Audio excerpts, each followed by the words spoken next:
ინდივიდუალური ბრძოლის რეჟიმში გოგა ხაინდრავა. ინდივიდუალური ბრძოლის რეჟიმში ყოფი გოგა ხაინდრავა იყო ჩვენი სტუდიის სტუმარი. ჩვენ ვენეციაში გადავინაცვლებთ და გავარკვევთ, რას ნიშნავს სიტყვა ნასტი, რომელიც პრეზიდენტმა გამოიყენა ვენეციის კომისიის 20 წლის იუბილეზე ზუსტად 1 კვირის წინ დროებით.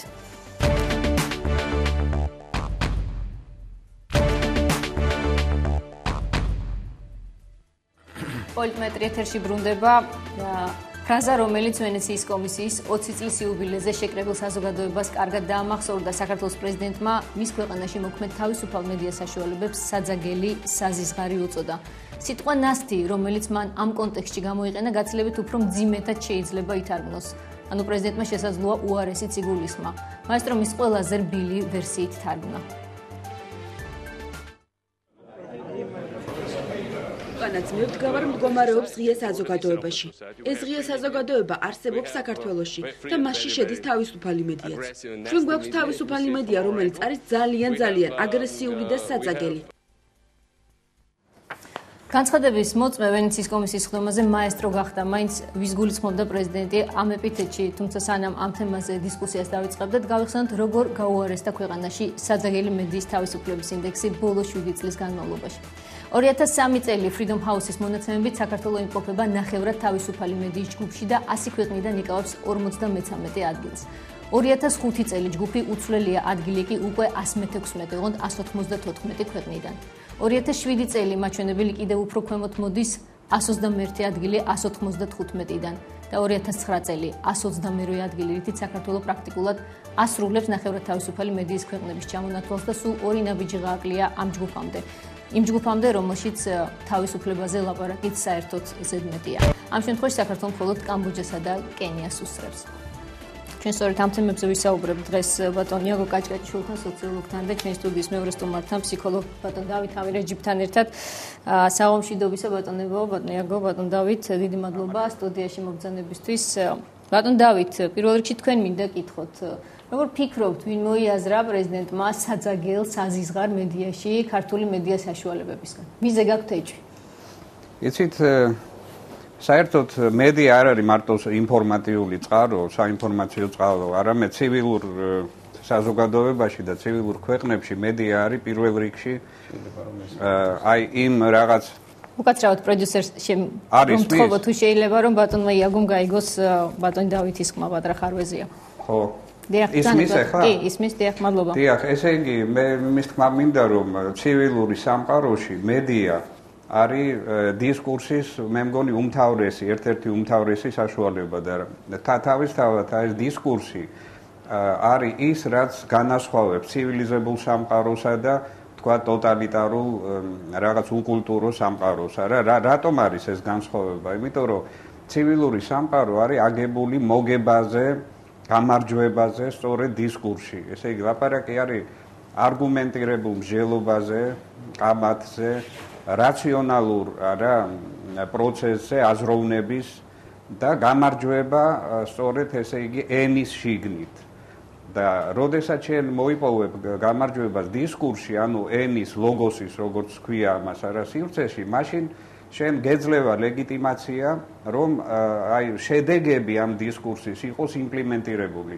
მაგალითად, შენ იგებ ან აგებ ომში, არა იმის და მიხედვით, თქვათ, რამდენი ტანკი გყავს და რომელი ტერიტორია დაიპყარი, არამედ იგებ იმ შემთხვევაში, თუ შენ ხარ მართალი არგუმენტირებულ კამათში. ამიტომ პრეზიდენტი სწორედ ამას გულისხმობს, არა, რომ ჩვენთვის ძალიან მნიშვნელოვანი არის, ჩვენ არა გვაქვს ისეთი არმია, რომ თქვათ რუსეთის შემოტევას და აი ამ ოკუპაციას გაუძლოთ, მაგრამ ჩვენ გვაქვს სიმართლე, ჩვენ გვაქვს შინაგანი ისტორიული, ფაქტოლოგიური, არა, ასე ვთქვათ, სიმართლე, ჩვენ ვართ ერი, რომელიც არის ოკუპირებული, არის აბსოლუტურად უსამართლოდ გაგდებული თავისი სახლებიდან, თან ერი შეურაცხყოფილი, რომელსაც ფაშისტებს ეძახიან, ოკუპანტებს ეძახიან, არა, აფხაზეთს გულისხმობდა, თქვათ, სამხრეთ ოსეთის მიმართ, არა, ამიტომ ჩვენ გვმართებს პირველ რიგში განვითარება სწორედ დისკურსის ფორმების. გასაგებია, ბატონო დავით, უნდა შეგაწყვეტნოთ დიდი ბოდიში, მაინც მინდა მივუბრუნდეთ იმ თემას. თქვენ მესმის რომ უფრო პოზიტიურად აღიქვით პრეზიდენტის ეს ფრაზა, მაგრამ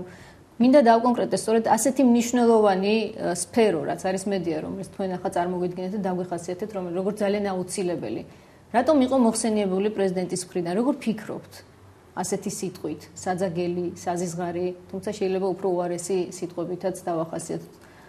აი მე მგონი სწორედ ამის გამო, რომ ესე იგი მედიას აკლია სწორედ აი იცით შესაძლებლობა ალბათ ბოლომდე არგუმენტირებულად გაშალო თემა ეს თან იყოს იცით ყოველგვარი როგორ გითხრათ ნიშნის მოგების მიღმა ხო როცა ადამიანს აქვს საშუალება ბოლომდე გამოხატოს თავის ოპონენტთან არა იყოს კამათი სათქმელი ანუ აი რაღაცა ცივილიზებული კულტურული ასე ვთქვათ მოდუსი ჩვენ მედიას აკლია და ეს ანუ მედიის ნაკს მეტად ხედავს ბატონ დავით ვიდრე პრეზიდენტის ამ შემთხვევაში ხო ამას გულისხმობ როცა ამას პრეზიდენტი ამბობს ეს იმას ნიშნავს რომ მას არ ესმის იცით ბოლომდე არ ესმის ადამიანების ხმა როგორც პოზიციის როგორც ხელისუფლების მხრიდან ალბათ არა ისე ოპოზიციის მხრიდან ანუ კამათი არგუმენტირებული კამათი არ მალდება არამედ ეს ყოველთვის მედიის ბრალია როდესაც